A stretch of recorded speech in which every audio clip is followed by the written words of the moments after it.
Quebec, because they still. Yeah, I'll come around to Quebec, but I was just going to do that part 2 to answer Marie-Claude. Dan, you were alluding to something about Obama, and David, you were too, about why he hasn't gone further on the agenda that was supposedly so close to the hearts of his progressive backers.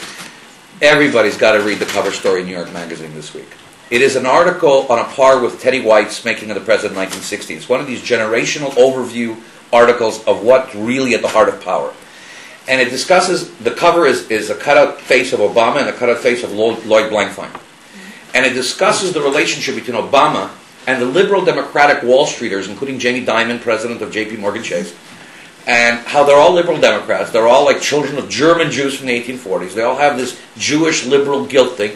I think Obama was a child of the German No, Jamie Dimon, Lloyd Blankfein, those guys. Oh, those guys. And how Wall Street, and those men in particular, provided, little drum roll please if you want to know about where Obama's conservatism comes from, 45% of Obama's money. In the United States, you know, we've all heard about Obama with his $20 contributions and all those other ones that he didn't want to talk about that came from the Middle East, under $30 he didn't have to report. But 45, even I didn't know this, 45% of his money came from a little loophole in the election laws, which he used. Obama was the first candidate ever to refuse any federal money. And the reason is, he accepted money from something called clustered giving.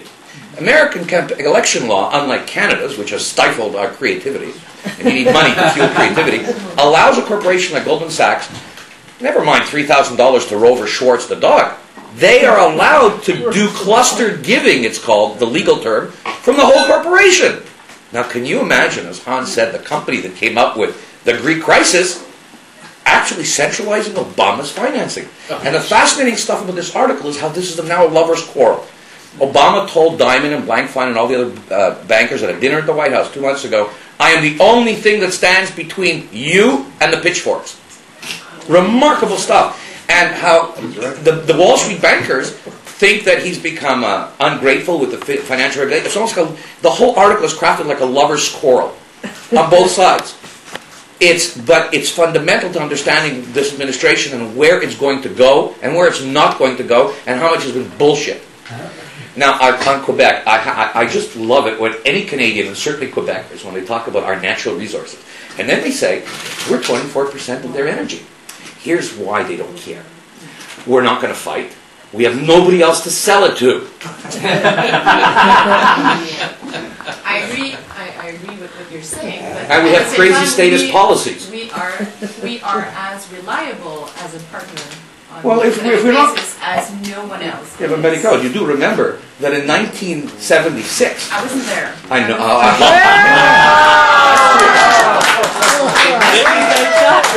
In 1976, when America's muscle was even greater than it is today, and when Plattsburgh had a strategic air command, nuclear bomber base, and Quebec was busily electing its own version of a Stalinist nationalist party, the Americans massed 15,000 soldiers at the border.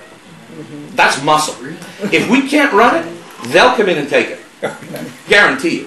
And frankly, not a moment too soon. They happen to be a little busy. They are busy, but I mean, it was a hypothesis that we can't run it or deliver the energy. 15,000. I think you're right. We need a deeper understanding of the bilateral economic relationship. We need a deeper relationship with that economic relationship and an end to the nonsense across the country of economic and cultural nationalism that has been stifling this country for 30 years, instead of making us the richest country in the world. On another subject, I'm quite happy Kathy was in the Southern Part. Well, a lot better than Russia and China. Don't mention it. David? Oh, by the way, Diana, you asked Hans what I said about Japan was right. I just showed David the AP article. It's from February 18th. Japan became... Thank you, Beryl. Please, David. I didn't ask him. As somebody once said, Canada is particularly fortunate aware. to be defended on 3 sides by fish and on the 4th side by a reasonably benign neighbor. So.